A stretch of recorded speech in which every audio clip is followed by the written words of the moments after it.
अब चाहिँ हामी डेरिभेटिभ भनेको के हो भनेर हेर्छौँ। यसको नोटेसनहरू मेनली सुरुमा चाहिँ नोटेसन कसरी डिनोट गरिन्छ के हो भनेर हेर्छौँ। अगाडिको भिडियोमा हामीले के गर्यौँ भने हामीले कुनै पनि फंक्सन छ, सपोज y = fx छ, त्यो चाहिँ अब त्यहाँबाट हामीले के गर्यौँ, त्यसलाई हामीले लिमिटको क्याल्कुलेसनमा युज गर्यौँ। Limits calculation of the ratio of corresponding increment of dependent variable to independent one as latter tends to 0। यो भन्न खोजेको के हो भन्दाखेरि हामीले यहाँ के गर्यौं त, सपोज हामीले भेलोसिटी क्याल्कुलेट गर्दा del s by del T र limit del T tends to 0 गर्यौं। यहाँ हामीलाई यस भनेको त एफ टी हो, जुन चाहिँ अब के भयो त, यस भनेको हाम्रो डिपेन्डेन्ट भेरिएबल भयो र टी भनेको हाम्रो इन्डिपेन्डेन्ट भेरिएबल भयो। अब यहाँनेरि हामीले del s by del t को जब यो डेल टी चाहिँ टेन्ड्स टु 0 हुन्छ त्यति बेला यसको रेशियो क्याल्कुलेट गर्यौं। यो मेथडलाई चाहिँ के भन्छ त, डिफ्रेन्सिएसन भन्छ हैन, डिफ्रेन्सिएसन भन्छ। ठीक छ, यसलाई यो अपरेसनलाई चाहिँ अब एउटा छुट्टै अपरेसन चाहिँ यसलाई डी बाइ डीएक्स भन्छ। यो एक्स भनेको चाहिँ यहाँ इन्डिपेन्डेन्ट भेरिएबल हो, जे पनि हुन सक्छ, तपाईको केस अनुसार हुन्छ र जे रिजल्ट आउँछ यहाँबाट result is called derivative.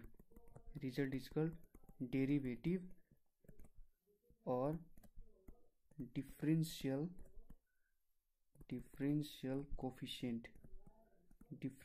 Coefficient of a function हैन। अब डेरिभेटिभ को फंक्शन एउटा डेफिनेसन दिउँ, formal definition. Let function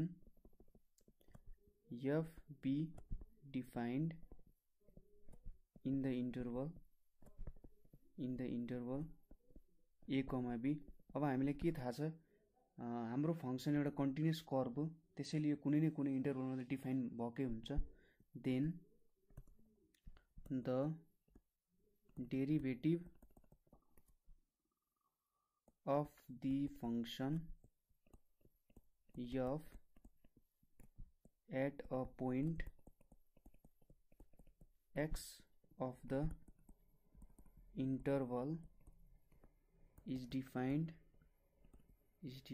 as limit del x tends to 0 f x plus del x minus f x by del x, यसरी define गरिन्छ हैन। र again if a is a fixed point, then derivative of fx at x is equals to a is denoted by f dash a is defined by limit x tends to a f x minus f a by x minus a। कुनै पनि fixed point a छ र यसको derivative fx at x equals to a is denoted by f dash a भनेर denote गरिन्छ र यसको derivative भनेको चाहिँ limit x tends to a fx minus f a by x minus a हुन जान्छ। जस्तै अब यसलाई एउटा फर्मली लेखौं हैन। सपोज अब slope of tangent at a point x, y of curve, जुन चाहिँ हाम्रो एउटा फंक्सन छ y equals to fx, त्यसले डिफाइन गराएको छ भने यसलाई चाहिँ के लेखिन्छ त, अब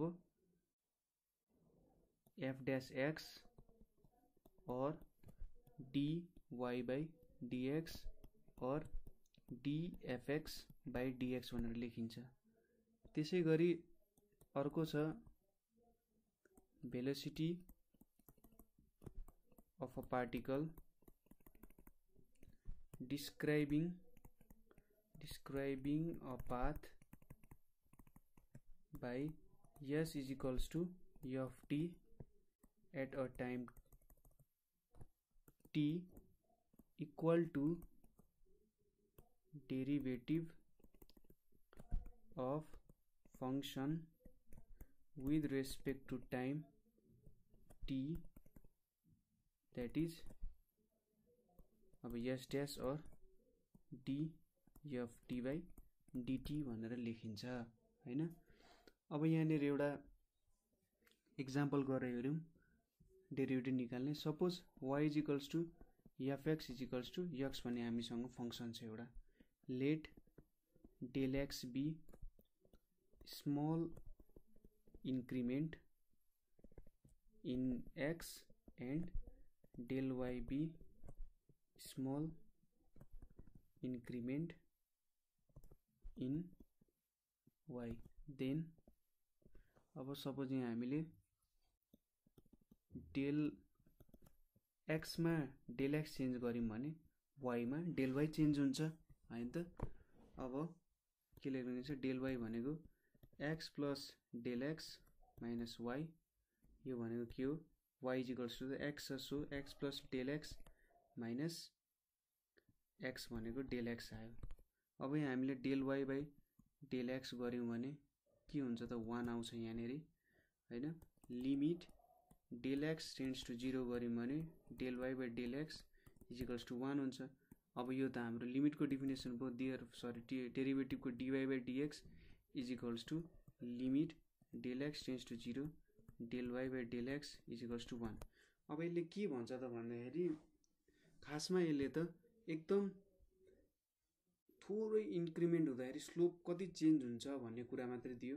स्लोप त कन्स्टेन्टली चेन्ज भइरहेछ भनेपछि यसले एउटा हामीलाई स्ट्रेट लाइन दिने रहेछ भन्ने कुरा बुझिन्छ हैन। ठीक छ, स्लोपको भ्यालु चाहिँ कन्स्टेन्टली चेन्ज भइरहेछ।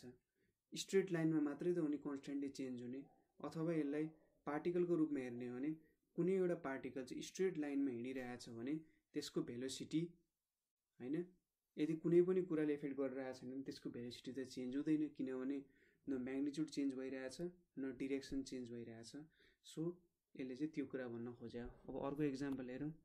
Suppose let y is equals to fx is equals to x square भनेर भनौँ। अब हामीले x मा थोरै चेन्ज ल्यायौँ भने सपोज यहाँनिर x मा डेल x थपिदियौँ भने यता पनि डेल y आउँछ।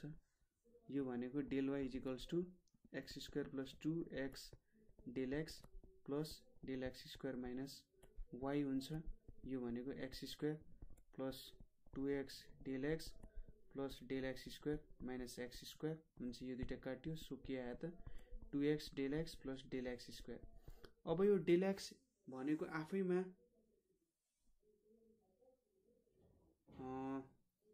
यो चाहिँ पछि यो केस हेरौँला। अहिले चाहिँ हामी के गरौँ, पछिको प्रब्लमहरुमा यो केस आइहाल्छ। Del y by del x भनेको 2x प्लस डेल x हुन्छ।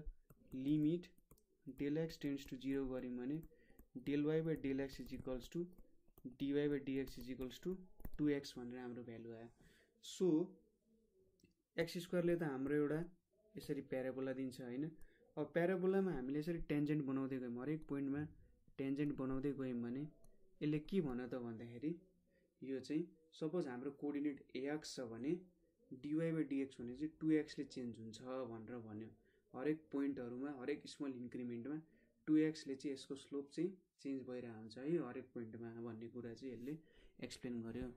त्यसै गरी y is equals to fx is equals to x cube छ हैन। Let del x be small increment in x and del y be small increment in y। So यसलाई कसरी लेख्न सक्यो त y प्लस डेल y भनेको x plus del x को whole cube, so x cube plus 3x square del x plus 3 del x square x plus del x को whole cube. अब यो भनेको y भनेको के हुन्छ, x cube plus del y is equals to x cube plus 3x square del x plus 3 del x को whole square x plus del x को whole cube. So del y by del x, अब यो दुईटा त काट्यो, del y by del x भनेको कति आउँछ त 3x square plus 3 del x into x plus del x को होल स्क्वायर। अब यहाँनिर लिमिट x टेन्ड्स टु 0 गर्ने हो भने del y by del x is equals to dy by dx दिन्छ, जहाँ जहाँ डेल x छ त्यो 0 भयो, सो यो भनेको 3x स्क्वायर हुन्छ। सो कुनै पनि हामीले थर्ड डिग्री क्युबिक इक्वेसन लियौँ भने त्यसको हरेक पोइन्टमा चाहिँ स्लोप कसरी चेन्ज भइरहेको हुन्छ त, हामीले यदि कुनै इन्क्रिमेन्ट अर्डरमा डिक्रिमेन्ट अर्डरमा गयौँ भने 3x स्क्वायरले चाहिँ त्यसको स्लोप चेन्ज भेराइ भइरहेको हुन्छ है। पहिलो केसमा के हेऱ्यौँ, स्ट्रेट लाइनमा स्लोप कन्स्ट्यान्टली चेन्ज भइरहेछ हैन। अर्को दोस्रोमा स्ट्रेट लाइनको प्रत्येकमा अब स्ट्रेट लाइन बने जस्तो भयो, एउटा स्ट्रेट लाइनको स्लोप विभिन्न स्ट्रेट लाइनहरू आए जस्तो, स्ट्रेट लाइनहरू विभिन्न स्ट्रेट लाइनहरूको स्लोप चेन्ज भयो जस्तो यहाँ चाहिँ यसले के दियो भन्दा प्याराबोलिक तरिकाले हाम्रो के अरे कर्भ चेन्ज भइरहेछ, प्याराबोलिक तरिकाले चाहिँ हाम्रो जो स्लोप चेन्ज भइरहेको हुन्छ भन्ने कुरा दियो। सो यहाँबाट के देखिन्छ त भन्दाखेरि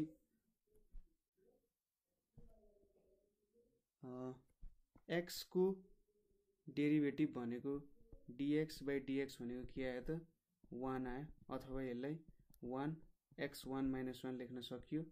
x स्क्वायर को डेरिभेटिभ कति आयो त 2x आयो, यसलाई के लेख्न सक्यो 2x2 माइनस 1। x क्यूब को के भयो त 3x स्क्वायर भयो, यो भनेको 3x3 माइनस 1। सो xn को के हुन्छ होला त डेरिभेटिभ भन्दाखेरि यहाँ के छ, जति पावर छ तल झरेको छ र यहाँ -1 भएको छ, सो यो भनेको n xn माइनस 1 चाहिँ हाम्रो डेरिभेटिभ हुन्छ। यो फर्मुला चाहिँ n नेचुरल नम्बरको लागि मात्रै होइन, जुनै पनि नम्बर छ त्यो सबैको लागि होल्ड गर्छ, यसले त्यो कुरा बुझ्नु पर्यो। Find the derivative of the function using first principle भनेर सोध्छ। फर्स्ट प्रिन्सिपल भनेको चाहिँ हाम्रो जुन तरिकाले हामीले डेरिभेटिभलाई डिफाइन गर्यौँ त्यो अनुसार चाहिँ हाम्रो डेरिभेटिभ हेर्नु कसरी, dy by dx limit del x tends to 0 y plus अथवा fx plus del x minus fx by del x, यो गरेर चाहिँ हामीले लिमिट भेटिरहेको हुन्छौँ। सबै डेरिभेटिभहरू यही फर्मुलामा बेस्ड छ, हामीले त यो फर्मुलाबाट अरू फर्मुलाहरू डेराइभ गरेर त्यसको डेरिभेटिभहरू झिक्छौँ, त्यो गर्दाखेरि सजिलो हुन्छ हैन। अब यहाँ हेरौँ, suppose y is equals to xn छ, डेल x भनेको स्मल इन्क्रिमेन्ट इन x र डेल y भनेको small increment in y। So y plus del y भनेको x plus del x n, del y is equals to x plus del x power n minus xn, del y by del x भनेको x plus del x n minus xn by del x। So अब dy by dx भनेको के हो, limit del x tends to 0 del y by del x, यो भनेको limit del x tends to 0 x plus del x power n minus x power n by यतापट्टि del x भयो। अब मैले यसलाई के लेख्न सक्छु, हेरौँ है, x plus del x n minus xn लाई x plus del x minus x भनेर लेख्न सक्छु हैन। अब यता लिमिट पनि मैले के लेख्न सक्छु, limit x plus del x tends to x plus del x n minus xn by x plus del x minus x भयो यहाँ। सो अब हाम्रो लिमिटमा एउटा के थ्योरम छ, limit x tends to a xn minus an by x minus a भनेको n an minus 1 हुन्छ। So यहाँ पनि x भनेको x प्लस डेल x भयो हैन, र a भनेको त हाम्रो x भयो। सो त्यो थ्योरम लगायौँ भने n xn-1 चाहिँ हाम्रो एन्सर हुन्छ। अर्को एउटा सिम्पल एक्जाम्पल हेरौँ। सपोज हाम्रो y = fx = c छ अरे। अब चेन्ज आएर y + del y भनेको c हुन्छ, del y = c - y भनेको 0 हुन्छ, del y/del x भनेको 0 हुन्छ, limit x del x tends to 0, del y/del x भनेको dy/dx =